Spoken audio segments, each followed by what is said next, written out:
¿Hablar un poco? Sí, me ha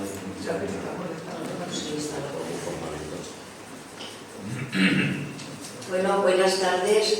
Muchas gracias por haber venido esta tarde a la presentación del libro de nuestro amigo Jesús.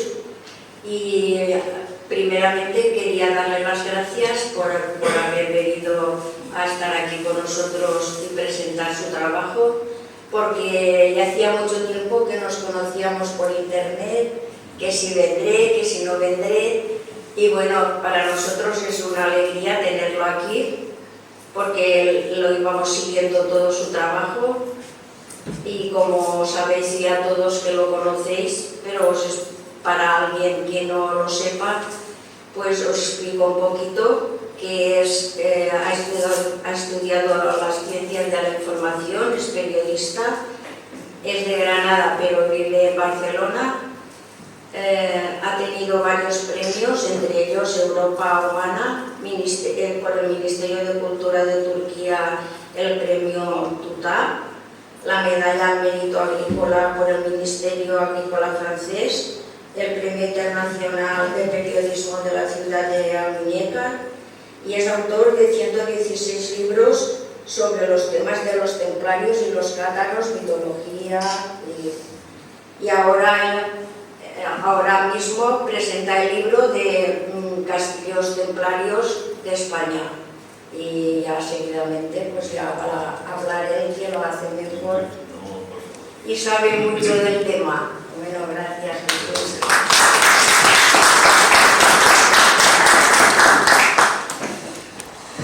Buenas tardes a todos.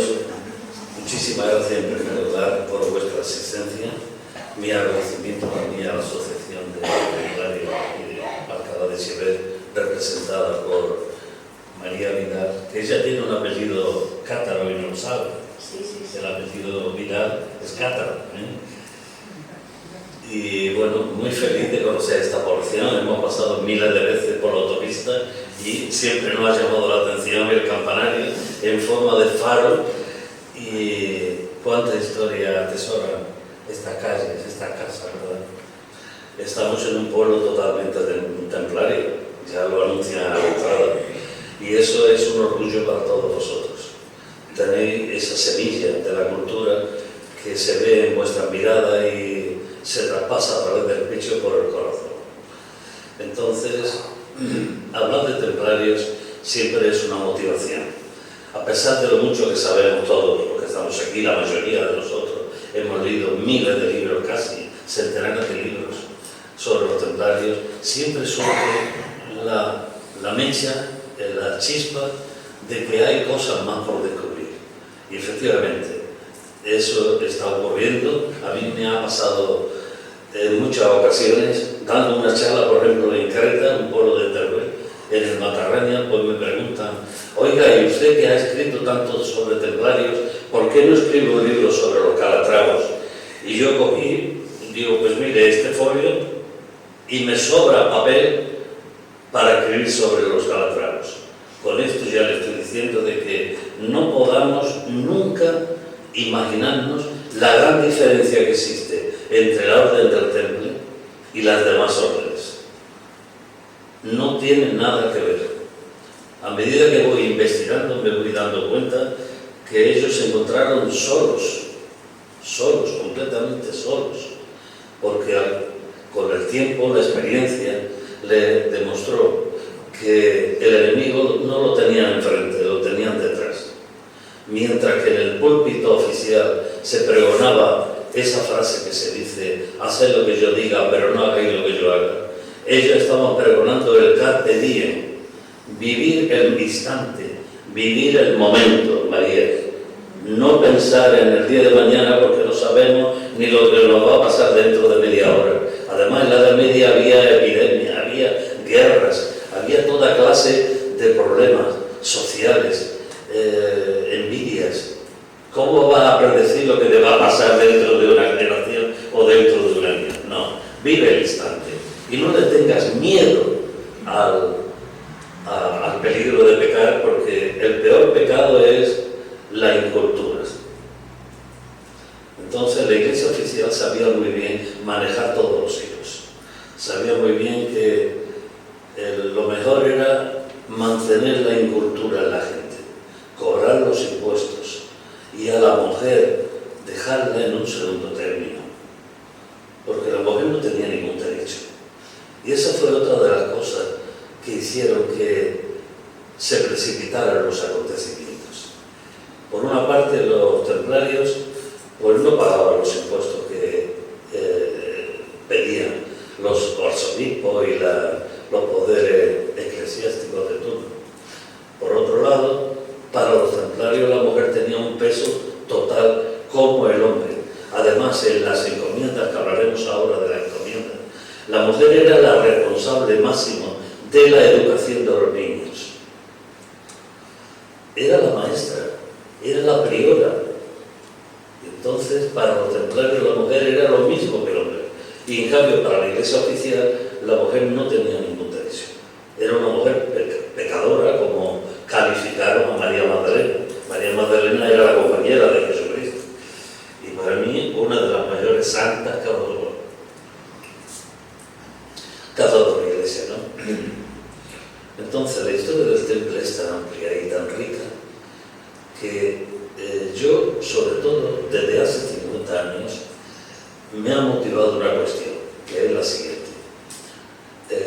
Recobrar el legado templario. Porque cuando vemos una película, una serie de televisión que nos enseña a los templarios, pues muy bien, están luchando a campo abierto, muy bien, eso existió también. Están matando, están luchando, un caballero templario no podía dar la espalda al enemigo, mientras que el enemigo no fuese superior a 3. Es decir, un templario tenía que luchar contra 3. Contra 4 ya podía buscar una manera de... Pero con 2 tenía que ir con la frente alta, con 1 por supuesto, y con 3 también. Es decir, el caballero templario era el garante de la seguridad de toda la sociedad. Donde había una encomienda templaria, se sabía que en esa comunidad había un equilibrio en todas las cuestiones. En una familia, es decir, tenemos un hijo, un sobrino, un primo, un hermano, un padre que está en la orden del Temple, eso era el orgullo más grande para una familia. Pero no os lo podéis imaginar la importancia que tenía esto.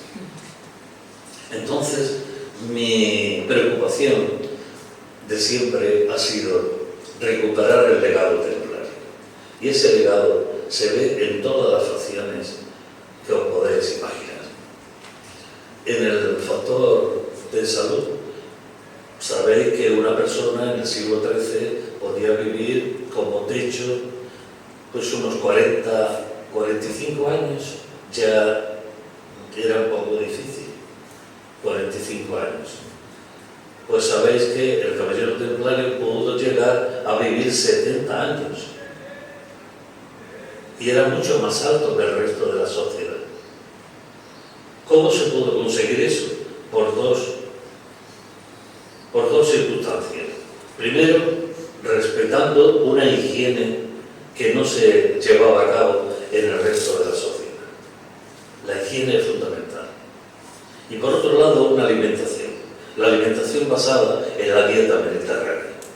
Buen aceite de oliva, ellos elaboraban un buen aceite de oliva en las encomiendas. Y ahora vamos a hablar un poco de lo que era una encomienda. Lo hemos leído todos muchísimo. Pero la encomienda era una ciudad dentro de otra ciudad. En una encomienda se transformaban todos los alimentos de primera necesidad. Entraba el trigo, se hacía la harina y luego surgían unos bollos recién cocidos en el horno fantásticos. Esa era la base. El pan nuestro de cada día era fundamental. Los demás productos, pues lo mismo con las aceitunas, salía un aceite de primera calidad. También con el vidrio soplado. Cualquier otra actividad se elaboraba en la encomienda. Era tan importante una encomienda que, según la salud de la encomienda, era la salud de la sociedad en donde se encontraba. Entonces, ¿cómo se podía conservar la seguridad de la encomienda? Pues muy fácil, defendiéndola contra los enemigos. Y yo he visto encomiendas que están dentro de un recinto de murallas en donde cada 1,5 metros hay una saetera. Mucha gente se ha preguntado cómo si era una encomienda para elaborar alimentos. Pues ahí está la cuestión. Ahí está la cuestión. Hay que defender los alimentos que se elaboran cada día. ¿Cómo se defienden? Con soldados profesionales capaces de disparar una flecha a 50 metros y cargarse al enemigo a través de una ranura estrecha que era la saetera. Eso lo podemos ver y vamos a ver algunas imágenes, me parece, de la importancia. Por otro lado, he llegado a contabilizar más de 900 castillos en toda Europa y 53 en Tierra Santa, Jordania, Israel, Líbano y en el sur de Turquía. Entonces, estas fortalezas estaban muy distantes unas de otras. Claro, para cabalgar, por ejemplo, desde Polonia o Alemania hasta Sicilia, o desde Rumanía, todo el valle del Danubio, hasta Portugal, imaginaros la cantidad de kilómetros que se tenían que realizar. ¿Cómo se podía llevar a cabo estos movimientos culturales y militares y comerciales? Pues claro, la paloma mensajera estaba bien, pero era un peligro, porque la Inquisición disponía de hábiles halcones e interceptaba la presa en pleno vuelo. Pero el templario idea una solución importante, que fue la que se llevó a cabo: un caballo adecuado para poder hacer todos estos trayectos. Y el caballo era una mezcla entre el percherón de Persia, la región de Normandía, y el cruce con el caballo árabe. Nos encontramos con un mastodonte terrible, fantástico, que la tierra temblaba cuando corría, como es el percherón. Un caballo como un tanque, podía aguantar temporadas de frío, falta de agua, y poder llevar hasta 4 personas encima durante trayectos larguísimos y aguantarlos, y cruzar esta maravilla de la naturaleza con el caballo árabe. Un caballo que volaba, ágil, elegante. Entonces la mezcla salía la perfección. El caballo templario era el caballo más caro que había en la Edad Media, pero solo podían tener los caballos los templarios, porque ellos son los que en las encomiendas que yo he visto, encomiendas como la de Ricerenses en el sur de Francia, se llevaba a cabo ese cruce. Iremos investigando. La lástima es que los años pasan muy deprisa y a veces te pones triste, ¿no? Porque no puedes llegar a llevar a cabo tanta investigación. Los templarios, es que es impresionante lo que transmitieron. Y el legado, ¿qué sería incluso hoy día sin lo que ellos aportaron durante esos 196 años que estuvieron? Sin ir más lejos, por ejemplo, la primera letra de cambio fue creada por ellos. El Camino de Santiago no se hubiese podido llevar a cabo sin la participación magistral de los templarios, porque, por ejemplo, desde Le Puy, en el sur de Auvernia, que era una de las puertas de partida, punto de partida del Camino de Santiago, pues salía a lo mejor un caballero o un noble o una familia entera para hacer el trayecto hasta llegar a Compostela. Claro, eso era una labor temeraria. Llegaré bien, volveré. Tenía que dejar el testamento ya escrito, y eso iba a un notario templario que le sellaba todo, y además le daba pues una serie de fichas para que cuando fuese a una encomienda templaria estaba garantizada la comida y el cambio de postas. Eso era una garantía muy grande, porque gracias a eso se pudo determinar que en la ciudad de la Edad Media hay entre ellas una distancia entre 25 o 30 kilómetros como máximo. Era la distancia que recorría un caballo durante un día. Y eso no solamente lo vemos en España, lo vemos en Suiza, lo vemos en Alemania, lo vemos en Francia. Es la distancia que se mantiene de una ciudad a otra, que era justo el trayecto que un caballo en condiciones normales desarrollaba. Bueno, por otro lado, otro de los legados tan maravillosos que nos ha dejado el Temple es simplemente la Cruz Roja, la farmacia. ¿No os da a vosotros alegría ver en una ambulancia o en la puerta de una farmacia la cruz templaria? Ahora nos la han puesto de color verde, pero no es correcto. Es rojo. Hay que recuperar el rojo. El verde sería para temas veterinarios, para temas de la naturaleza, ¿no? Pero el color suyo es el rojo. La cruz paté templaria es roja. Y es curioso que el escudo, la bandera de Suiza, es lo mismo, pero al revés, los colores invertidos. Eso ha sido un tema que también me ha llamado mucho la atención. ¿Cuándo surge Suiza? A finales del siglo XIII, cuando empiezan ya a oírse pues cañones de guerra. Cuando ya el monarca francés Felipe IV el Hermoso, que estaba endeudado hasta las narices con la banca templaria, empieza ya a hacer su movimiento de pesquisas para ir buscando las formas de no tener que pagar al Temple, buscando excusas. Y la excusa es que pues habían escupido al crucifijo. El Papa ya no estaba en Roma, estaba en Aviñón, por lo tanto era un pelele para el rey de Francia. Clemente V era un sinvergüenza y pasó por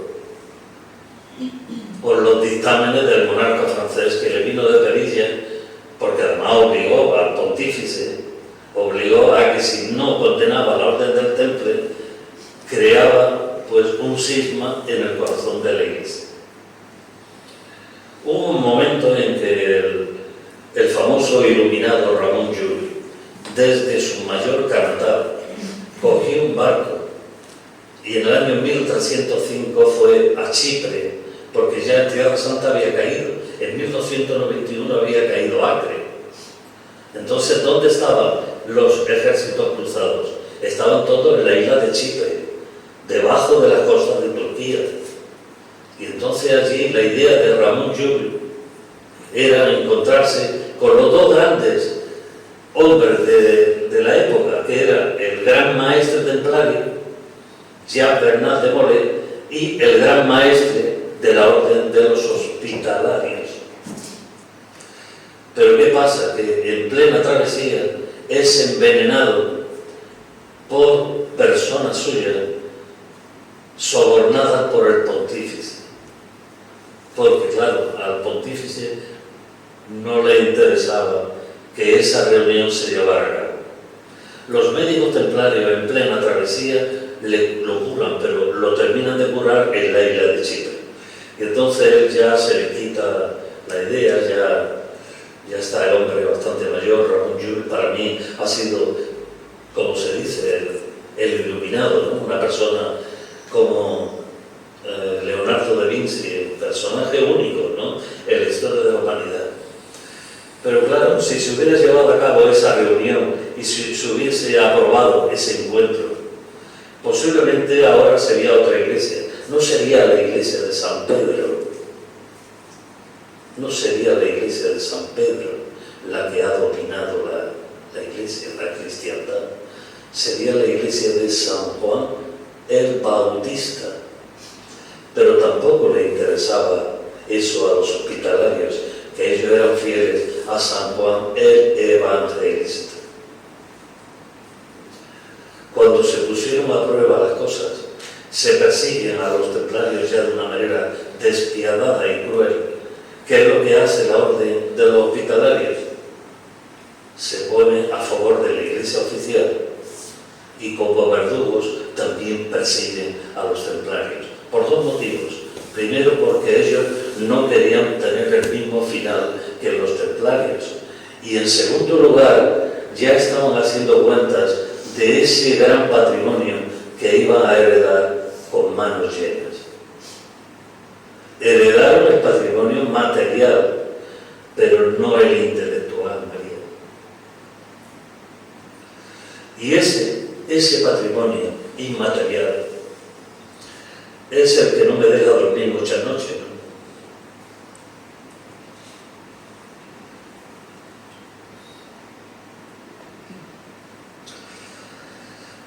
Vamos a hablar ahora de un tema muy interesante.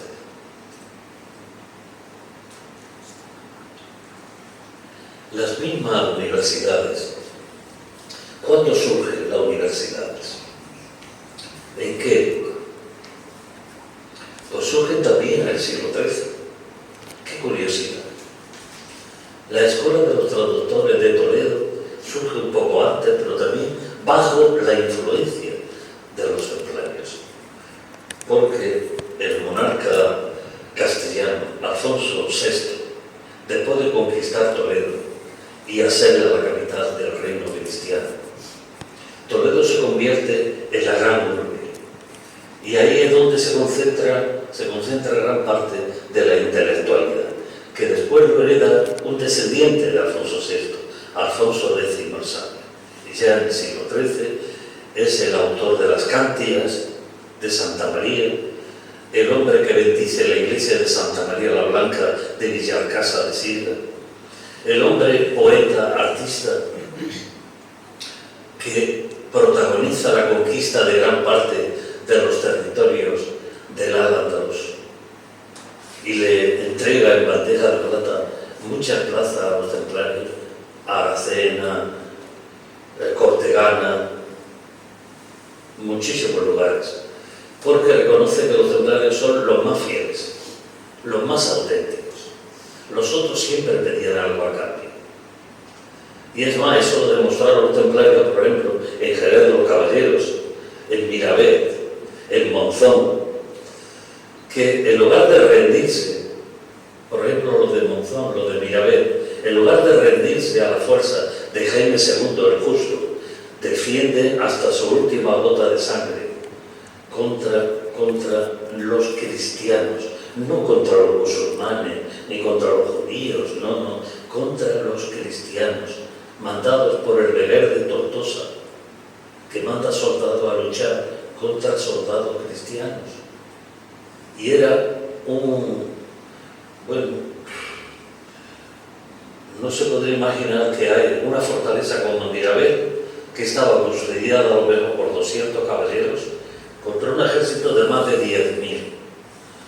Un año defendiendo la fortaleza. Y los últimos, pues fueron degollados. Y de ahí viene el nombre de la plaza de sangre.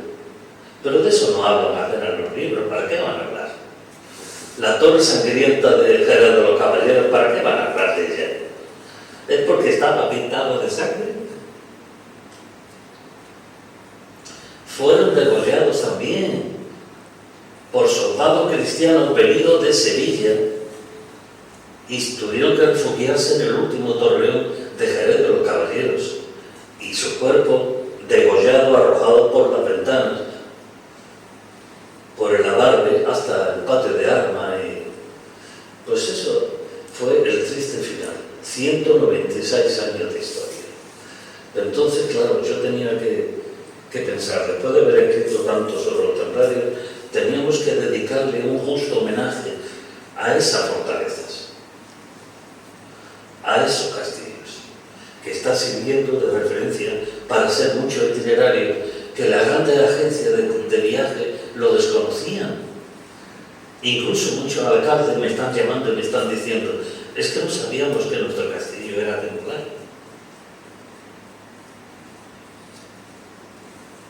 Pues anécdotas de esas. Entonces estoy enseñándole un poco la historia también a profesores de universidad. mí me están llamando a veces de la UNED y de otras universidades para que enseñe lo que no sabe, lo que no enseñan los libros. Estuve en la UNED de Motril no hace mucho, pues para hablar precisamente de esas cuestiones. Es que se desconoce todo sobre los templarios. Hay una población en Soria que se llama Caracena. No me cansaré nunca de hablar de ese caso. Es un pueblo que está a unos...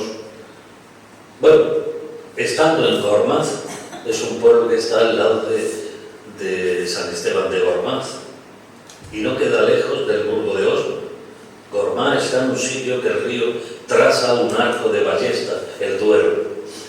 Cruza el puente de piedra y ves un cartel que dice Iglesia de San Pedro, 17 kilómetros. En una región en donde hay tanto románico que te anuncien con tanta distancia una iglesia, ya te llama la atención. Coge el coche y vas a ver lo que es la iglesia de San Pedro. Y lo que te encuentras es un pueblo perdido en las parameras sorianas que se llama Caracena. Ahí muere la carretera.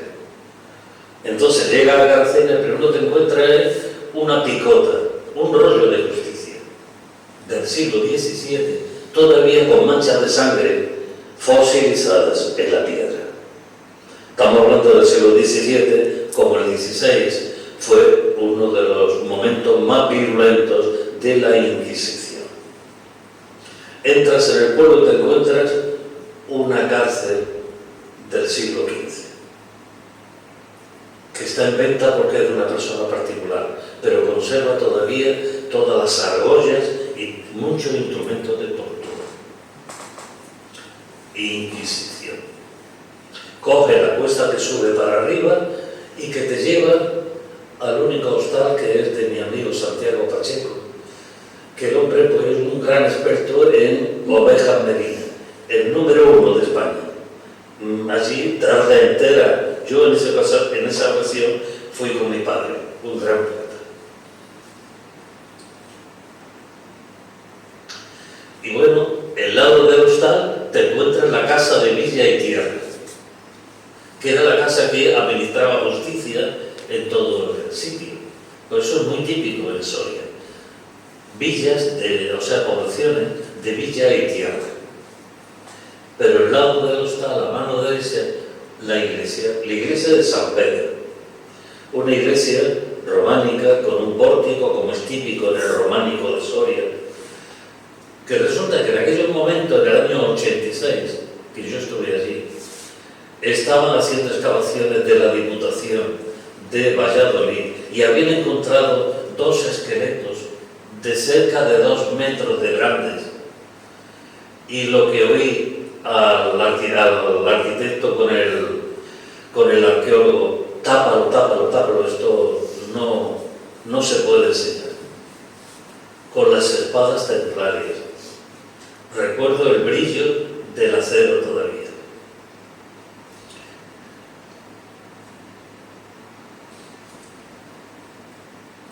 Y luego entras y en la iglesia te encuentras en el altar una frase lapidaria perteneciente a la amada secta, como un aviso de navegantes: no rezar en ese altar porque es un altar herético templario. Claro, ese aviso de navegantes lo coloca la Inquisición en el siglo XV. Es para que veamos que yo me he tenido que encontrar con muchos obstáculos, muchos, desde ver en un pueblo de la provincia de Lleida o de Lérida, entre la Seu d'Urgell y Puigcerdà, un pueblo que está colgado en la montaña, que se llama Foradà. En la puerta de la iglesia te encuentras en la piedra, la piedra clave, la cruz templaria de 8 beatitudes. Pero mira, que quiero entrar en la iglesia. No, la iglesia está... sí, vamos a no... El tema de todavía de Caracena. La iglesia de Caracena actual está dedicada a San Pedro, pero luego me informo que el verdadero santo era San Juan el Bautista. Qué casualidad. Bueno, pues esto, los santos templarios, fue una de mis batallas de combate que yo he tenido que llevar a cabo desde hace muchísimo tiempo y establecer pues esa cuestión. Los santos templarios son 4: San Juan Bautista, San Miguel Arcángel, San Bartolomé y San Julián. Eso en los varones. Y luego, lo que son las vírgenes, pues tenemos a María Magdalena como referencia, la que la Iglesia oficial la califica como la prostituta.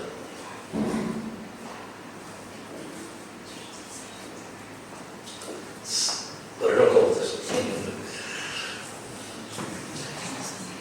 Pues esto es no terminar.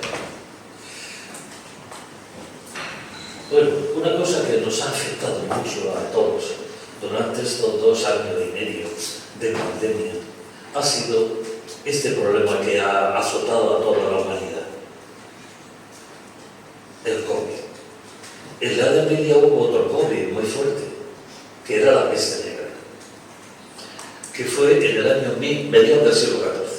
Para mí el siglo XIV ha sido el siglo horribilis. Empezó con la caída del gran maestre Jean Bernat de Molay en 1314. Continúa 30 años más tarde con la peste negra y termina con el pogrom, era la persecución sin piedad de todos los colectivos judíos de la España medieval. Hablando de la peste negra. ¿Por qué se produce la peste negra? Bueno, estamos en el año 1348, una partida contaminada nos llega desde la península de Kafka, de la península de Crimea, al norte del Mar Negro. Atraviesa, recorre el Bósforo, el Mar de Mármara, el Egeo, el Mediterráneo, y está contagiando todos los puertos mediterráneos de Europa.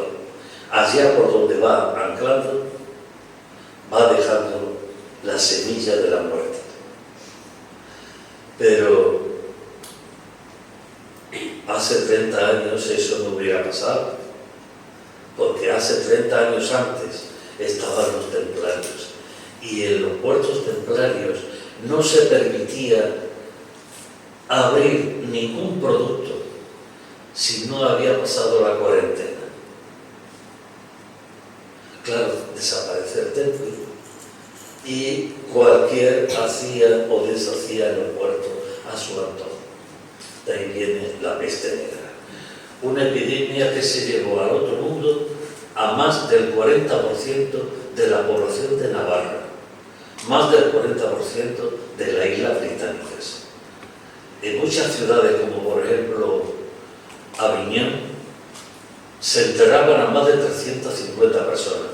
Hoy día hay una superficie sin árboles alrededor de Aviñón que ustedes se extrañarán, porque remontando el curso del Ródano, todos son árboles, pero llega a la zona de Aviñón y te encuentras con centenares de hectáreas sin árboles. ¿Por qué? Porque se talaron para hacer ataúdes en el año 1348. De todo eso tendríamos que hablar. Los libros tendrían que hablar.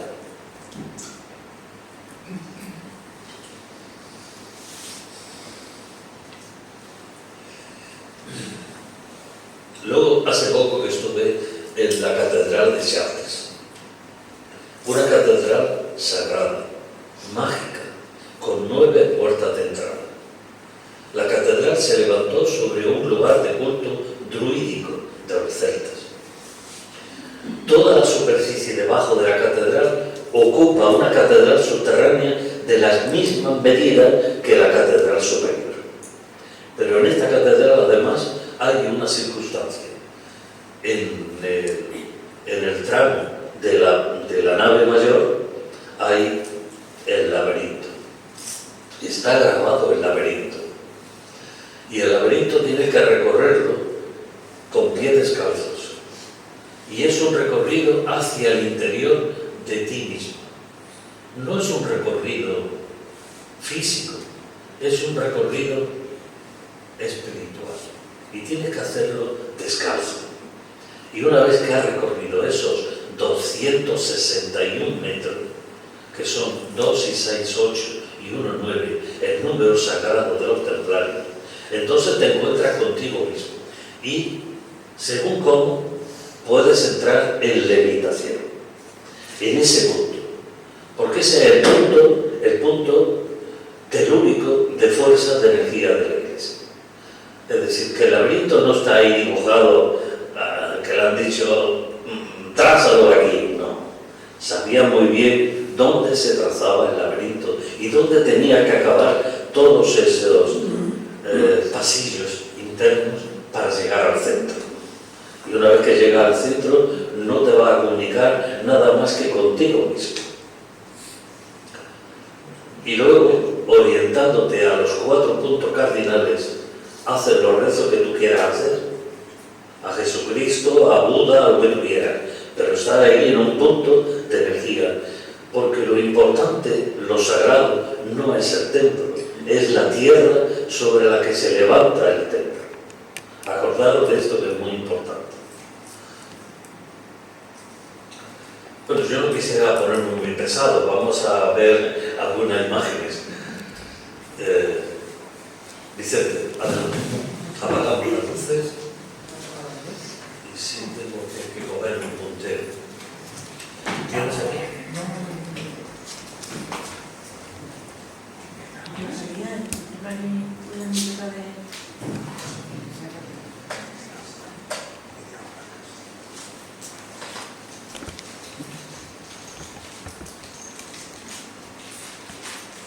¿Necesitáis luz de momento o así ya va bien?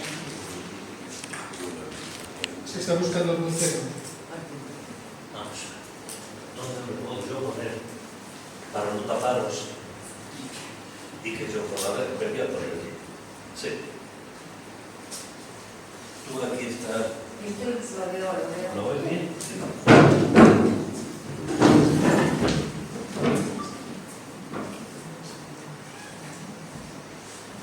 Puedes apagar.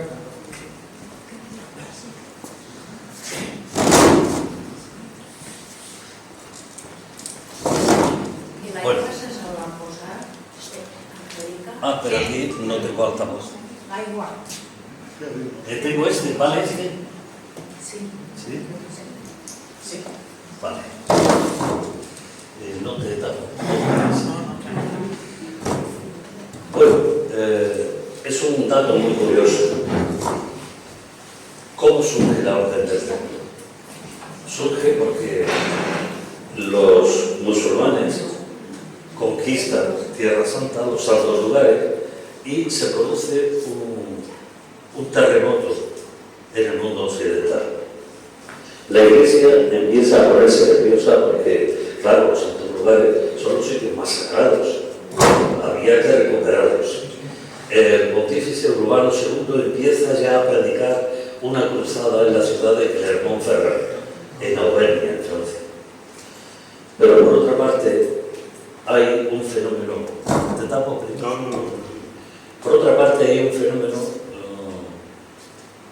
que se sale de los límites materiales, que es que en una noche se dice que la Virgen María desnuda su pecho y le proyecta un hilo de su leche materna y se la entrega a San Bernardo de Claraval. Con eso le está diciendo a San Bernardo que él tiene que llevar a cabo ese gran proyecto innovador en la Iglesia. Es decir, que los templarios surgen de una manera muy diferente al resto de las órdenes militares. No podemos confundirla en ningún momento con ninguna orden, porque fijaros el origen sagrado, que no es el Señor, es la Virgen María la que le proyecta esa fuerza. le insufla, digamos, esa energía a través de ese hilo de su leche materna a San Bernardo de Claraval. No a cualquiera, estamos hablando de San Bernardo de Claraval.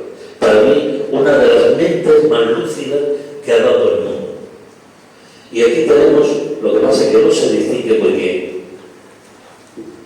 Tenemos la figura de la Virgen, que está arriba, y San Bernardo ataviado con túnica de cisterciense, porque ya había creado la orden del cister, y está vestido de blanco, y está recibiendo ese hilo de leche materna. Y esto lo he encontrado en un convento del barrio del Albaicín de mi tierra de Granada, frente a la iglesia de San Pedro. Está en la parte superior de la puerta de entrada. Es que te entra escalofrío de ver esta escena.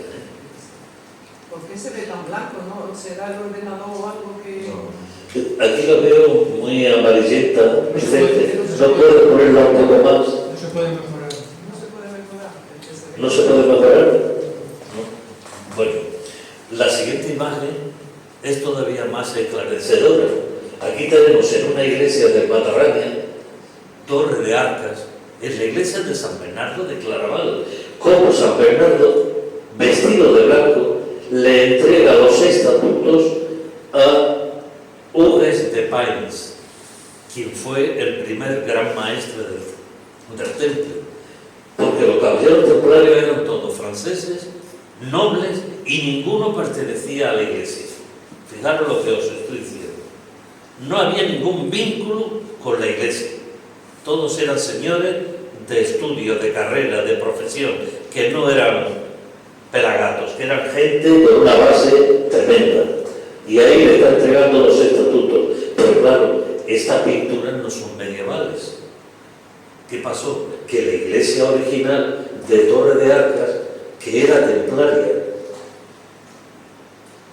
fue destruida en el siglo XV por la Inquisición, y en el siglo XVII levantaron otra, y que los dibujantes, los pintores, la decoraron con estas imágenes, recuperando un poco el espíritu fundacional. Aquí se la jugaron los artistas. Adelante, Vicente. Antes hemos estado hablando de las encomiendas.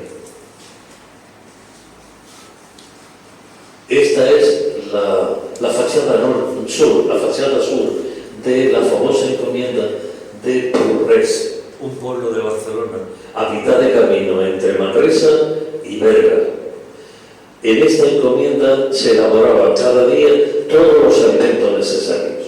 Los dueños son amigos míos, han dedicado toda su vida, su tiempo y su dinero en recuperar la encomienda. Y hoy da una alegría verla, cómo debieron ser las caballerizas, el taller donde hacían los arcos, las flechas, el taller de medicina, el taller de elaboración del aceite, las tinas en donde se elaboraba el vino. Adelante. Aquí tenemos la parte de la pared interior de una tina. Fijaros que la región de Sesta tiene 7 y 8 siglos de historia. Bueno, pues ahora se podría elaborar vino aquí. Está perfecto. Adelante. Otro dato muy interesante. Una letrina. Pero si los franceses en el Valle del Loira, los castillos de Charlot, de Chenonceau, Assel, Rideau, los grandes castillos del Renacimiento francés no tenían letrina. Los nobles tenían que orinar detrás de las cortinas. Y aquí estamos teniendo una letrina de época templaria. ¿Qué les parece? Pequeños detalles de esto que hacen que reconstruya la historia. Fijaros la importancia que tenía, la responsabilidad que tenía que tener un comendador, porque de él dependía toda la sociedad, pero era un hombre humilde. Él vivía en un habitáculo pequeño tenía su reclinatorio, una pequeña biblioteca, una ventana y un camastro. Y de él dependían miles de personas. Es para que valoremos la nobleza de las personas y de tanta responsabilidad. La humildad. Otra. Antes hablamos de la importancia que tenía conservar la integridad de la encomienda. ¿Cómo se conserva? A base de un sistema de saeteras que envolvían todo el recinto amurallado. Cada metro y medio había una saetera. Pero no era de ataque, sino de defensa. Porque claro, dominar una encomienda era como dominar la seguridad de todos. Y tenían mucha gente, muchas posibilidades de que fueran invadidos. Los templarios han tenido muchos enemigos dentro de la propia región, no eran musulmanes. En el valle del Ebro, aquí muy cerca de aquí, hay un pueblo que se llama Camposines, cerca de Corbera de Ebre. No sé si ustedes lo han oído hablar. Bueno, pues en Camposines era una granja templaria que dependía del castillo de Miravet. Cuando los señores de Entenza, que tenían su cuartel general en la localidad de Mora de Ebre, se enteraban que en Camposines los campesinos estaban solos, iban soldados de la familia Entenza y degollaban a los campesinos templarios, porque no tenían en ese momento la cobertura de soldados templarios para defenderles. Es que la historia nos ha enseñado siempre, los buenos eran los cristianos, la iglesia oficial, y los malos, los musulmanes, los judíos. No fue así. No fue así. Los templarios tenían enemigos por delante, por detrás, a la derecha y a la izquierda. No podían bajar la guardia, y menos perder la seguridad de una encomienda, que dependían todos de la encomienda, de los alimentos que se elaboraban aquí. Y los alimentos sobrantes no se tiraba nada a la basura, se entregaba gratuitamente a los colectivos heréticos según la iglesia oficial, que eran los hispanos musulmanes y los hispanos judíos. Yo no digo nunca moros ni... no, hispanos musulmanes. Lo mismo que los franceses cuando dicen un yacimiento arqueológico galo-romano. Nosotros tenemos que decir lo mismo con tanto orgullo, pues la cultura hispano-musulmana que dominó en España desde el año 711 hasta 1492, 8 siglos. Y en mi tierra fue más tiempo que en otro lugar. Adelante. Fíjense, qué cosa tan curiosa. A extramuros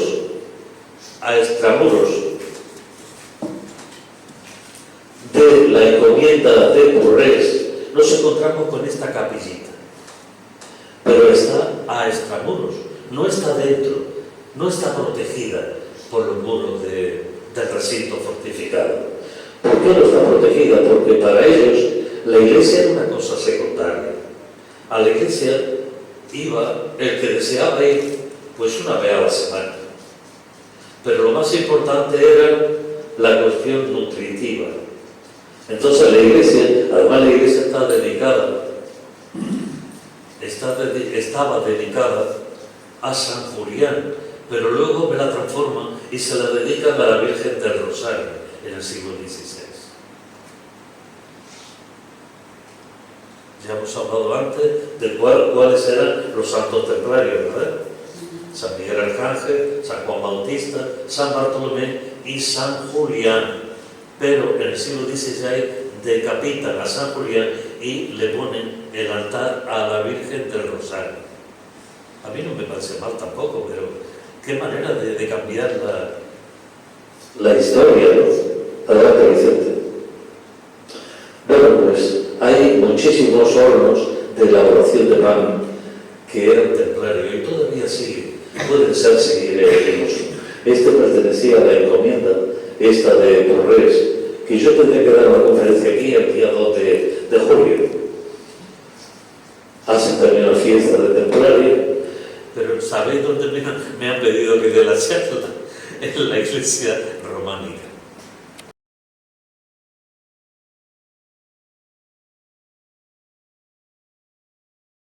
De la naturaleza. Adelante, Vicente. El caballo templario. Un caballo capaz de soportar temperaturas frías, muchos días de calor, beber poca agua y soportar grandes kilómetros. El caballo templario, que costaba una barbaridad. Cualquier noble que quería comprar este caballo tenía que pedir una cantidad de permisos al comendador templario. Tengo que seguir investigando a ver dónde, en qué encomiendas, porque me he enterado que en Francia es la encomienda de Richerenses, que está en la Provence, cerca de Arles, donde hacían este cruce de caballos. Pero en España también se tenía que... Lo que sí sé es que hay la fiesta de Menorca. ¿La habéis visto? La fiesta de caballos el día de San Juan, en Menorca. Es un caballo también de pelo negro, un caballo potente, elegante. Pues ese caballo también quieren recuperarlo, porque Menorca también estuvieron los templarios. Poco tiempo, pero dejaron un legado importante. Adelante. Bueno, esta es la entrada a la subida del castillo de Montfort. En este castillo se formó como persona y como rey Jaime I el Conquistador. Y lo formó el comendador templario Guillén de Monrodon, que nació a pocos kilómetros de Vic. Adelante. El castillo de Ponferrada es una de las fortalezas más grandes de los templarios a nivel mundial. El patio de armas de Ponferrada, bueno, puede englobar varios campos de fútbol. Aquí se dice que se guardó, se conservó el Arca de la Alianza. Y bueno, se han terminado recientemente unas obras, algunas positivas y otras no muy acertadas. Pero ojalá todos los castillos templarios de España gozaran de esta salud. Adelante, Vicente. Bueno, aquí tenemos un castillo muy desconocido. Es el castillo de Ucero, que conservaba la entrada natural al cañón de Arriologos, a 17 kilómetros al norte del burgo de Osma. Pero ¿por qué levantar un castillo en ese lugar? Pues muy fácil. El cañón de Arriologos era un lugar sagrado para los templarios. Dentro está la iglesia de San Bartolomé. Y ahí, en unas grutas, se llevaban a cabo todos los ritos de iniciación. Entonces el castillo, el torreón, el triple recinto, alquerque que se llama, triple recinto típico de los templarios, protegía la entrada a ese cañón, ese desfiladero, que se lo reparte por una parte Soria y por otra Burgos. Adelante. Este castillo es espectacular. Está muy cerca de Tomar, en Portugal, en el centro de Portugal, a unos 40 kilómetros al norte de Batalla. Portugal para mí es uno de los lugares de visita obligada para conocer la historia de los templarios. Acordaros de una cosa importante, que cuando en 1307 la flota templaria, formada por 44 barcos y 2.352 caballeros, levan ancla en el puerto de La Rochelle, una parte se fue a Escocia, donde más tarde surgiría la capilla de Rosslyn, otra parte se fue a Portugal porque el monarca João I los acoge como hijos suyos y le da unos terrenos que todavía se llama el Temple. En el centro está la ciudad de Tomar, no os la perdáis. La cantidad de energía que hay. Gracias a esto, los portugueses se adelantaron al resto del mundo en descubrir las Indias, navegar de cabotaje por toda la costa africana, llegar a Brasil, por los métodos de navegación que los templarios les enseñaron. Además, hay un arte en Portugal que se llama el arte manuelino, que son verdaderas ventanas, que son verdaderas puertas, de bordado de encaje de piedra, que eso fue herencia también de los templarios. Entonces el temple es tan amplio, estaríamos hablando días enteros y yo no me cansaría. Adelante. Otra vez la fortaleza que hemos hablado antes de Ucero, a la entrada del cañón de Río Lobos. Ahora se han descubierto unas galerías subterráneas tremendas que comunicaban la parte superior del castillo, el patio de armas, con el lecho del Río Lobos. Y en las galerías, todas en arco apuntado, que es una maravilla, típico del siglo XIII, unos grabados que nos recuerdan pues la pintura, por ejemplo, del castillo que hay en el Valle de Loira, de Chinon. Adelante. La misma fortaleza. Adelante. Esta es la iglesia de San Bartolomé de Ucero.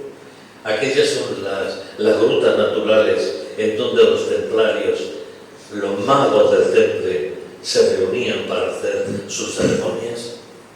Y esta iglesia, que no tiene campanario, tiene una pequeña espadaña aquí, pues tiene una particularidad, que el día 21 de junio, muy cerca, estamos muy cerquita de esa fecha, nos faltan 3 días, porque el día 21 de junio era el solsticio. Pero ¿por qué la iglesia nos cambia el santo? En lugar del 21 no lo pasa al día 24.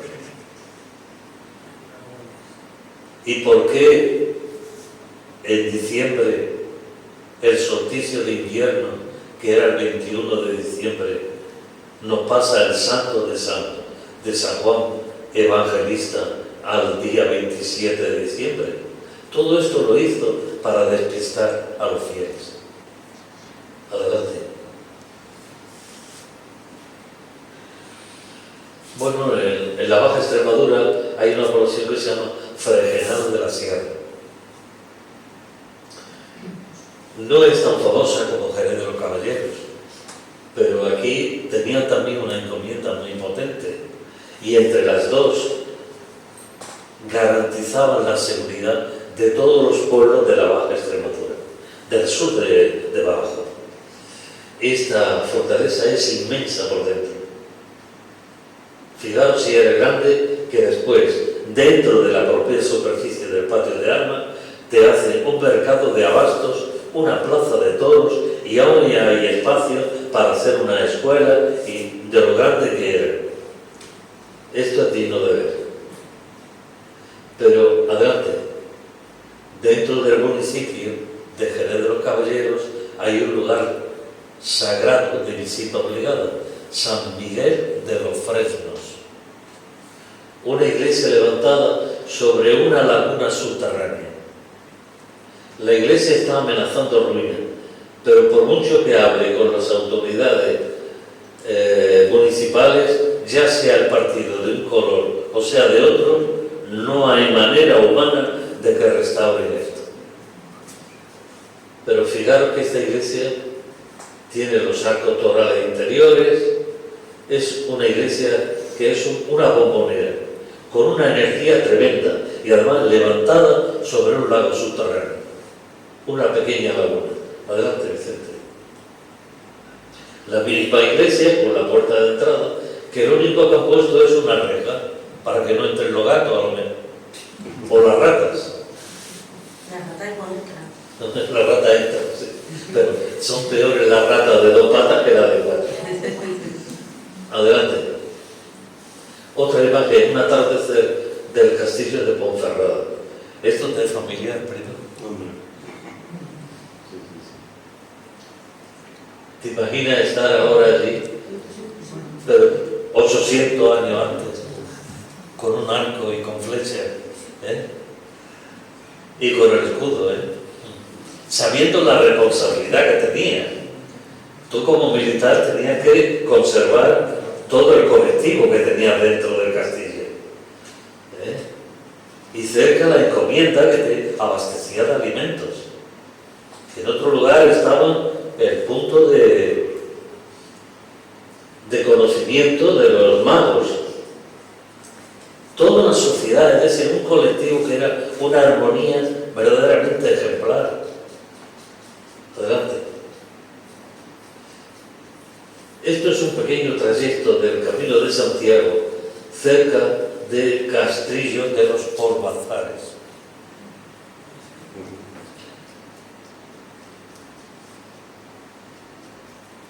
Son peregrinos de nuestros tiempos. A 5 kilómetros. Adelante. La zona. Bueno, cerca de Ponferrada, a 25 kilómetros, están las Médulas.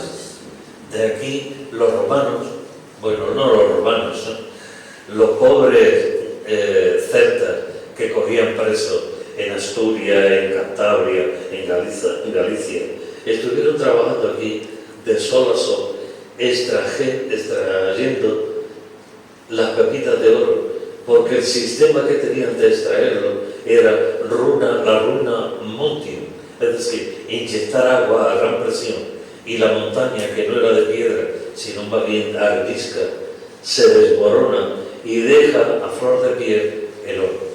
Pues con el oro que trajeron los celtas bajo el látigo de los romanos, se pudieron llevar a cabo todas las campañas militares de las legiones romanas del este de Europa.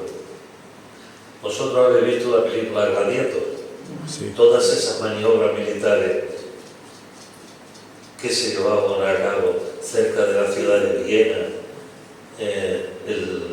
la cuenca del Danubio, todas esas fueron costeadas por el oro que se extrajeron aquí.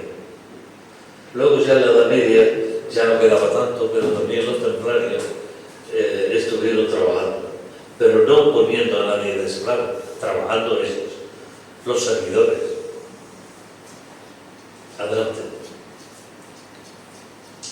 El Arca de la Alianza es una imagen de cómo pudo ser y que estuvo, según nos cuenta la leyenda, estuvo custodiada en el castillo de Ponferrada. Adelante. Bueno, Cortegana es un pueblo del norte de la provincia de Huelva. En Cortegana los templarios levantaron aquella pequeña fortaleza, pero ¿contra quién lucharon los templarios aquí en Cortegana? ¿Contra los musulmanes? No. ¿Contra los judíos? No. ¿Contra los cristianos? Lucharon contra los bandoleros que sembraban el pánico en todos los caminos del norte de la Sierra de Aracena. Eran caminos infectados de bandoleros, de traficantes, de gente que robaba y los dejaban, maniataban o mataban por una bolsa de dinero. Entonces los templarios aquí levantan esta pequeña fortaleza con muchas mazmorras para meter a esos villanos. Adelante. Este es el castillo. Yo estuve aquí hace pues unos 5 años dando una charla. Me llamó la atención que un pueblo que tendría unos 15.000 habitantes, una jornada templaria espectacular. Todo el mundo sube como un peregrinaje al castillo. Durante una semana todo de fiesta, todo relacionado con los templarios. El teatro, tenían un teatro lleno siempre, muy interesante. A mí me da mucha alegría de ver cómo se está recuperando el afecto al legado templario. Cuando digo legado templario, hablo de todo y cosas que se están descubriendo cada vez más. Esta es Caravaca de la Cruz, esta es la provincia, en la región de Murcia. Aquí también hay una leyenda que en un momento determinado, en el año 1232, estando oficiando una misa, pues a través de unos ventanales llegó por el cielo la cruz que faltaba para poder oficiar la misa. Adelante. Pero sin irnos de Caravaca, ¿sabéis que en las afueras de Caravaca hay un sitio que se llama La Fuente del Marqués. ¿Habéis estado en Caravaca alguno de vosotros? La Fuente del Marqués. Bueno, pues ahí en la Fuente del Marqués es donde se retiraban los jubilados templarios para pasar sus últimos años. Porque esas aguas son frescas, cristalinas, es un paraíso en la tierra. Les recomiendo que vayan a verlo. Y bueno, hay un camino de Santiago que nace de Caravaca de la Cruz, termina en Puente la Reina, Gares, que dicen en Euskadi, en Navarra, y luego se incorpora con el camino francés. El camino francés tiene 855 kilómetros de trayecto, que va desde Roncesvalles y San Juan, pie de hasta Santiago de Compostela, 855 kilómetros. Pero el camino no termina en Santiago, debéis de ir a Padrón, a la costa. Y este camino es interior, pasa por varios pueblos que eran templarios, como el pueblo de Libros, en la provincia de Teruel. Adelante. Una vista del exterior del castillo de Monzón. Aquí se defendieron también hasta la última gota de sangre los templarios contra los ejércitos cristianos de Jaime II el Justo, rey de Aragón. Adelante. Una vista nocturna del castillo de Monzón. A ver si el castillo de restauración. Es que yo creo que si hay dos ermitas para restaurar, siempre eligen la no templaria. La templaria siempre queda como el hijo pródigo. Adelante. El castillo de Mirabé, que está arriba, pero aquí debajo, fijaros lo que hay ahí debajo, detrás de esas ramas. Es una puerta de entrada en arco apuntado, que el agua entra, y ahí estaban las atarazanas. Ahí hacían las barcas los templarios. Una navegación de cabotaje a través del río.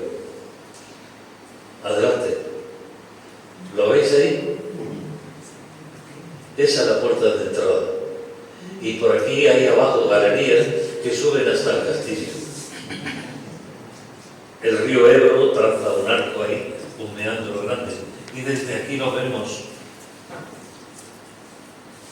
el río desde las almenas superiores del castillo de Mirabé. Todas estas son tierras muy fértiles de labranza. Son pueblos de la ribera de Ebro, comarca del sur de Tarragona. Adelante. Ahora estamos en Tortosa porque estamos siguiendo las fortalezas de la ruta del Temple. Hemos empezado por Monzón, Gardén, Mirabé, ahora estamos en Tortosa. Adelante. Otra de Tortosa con las almenas. Y la siguiente sería Peñíscola. El patio de armas y aquí la entrada al Salón de los Caballeros. Adelante. Y una de las salas interiores del castillo de Peñíscola. Este castillo realmente se construye dentro de la roca viva, en ese promontorio rocoso que solo tenía acceso a través de un istmo, porque era una península, de viene Peñíscola, que viene de península, ¿no? Un laberinto de galerías subterráneas tremendo. Adelante. Y aquí tenemos la cruz templaria, la cruz Pate, en un estandarte que está un poco corroído porque representa el dolor de los templarios. Y creo que esta es la última imagen. Vale, muchas gracias.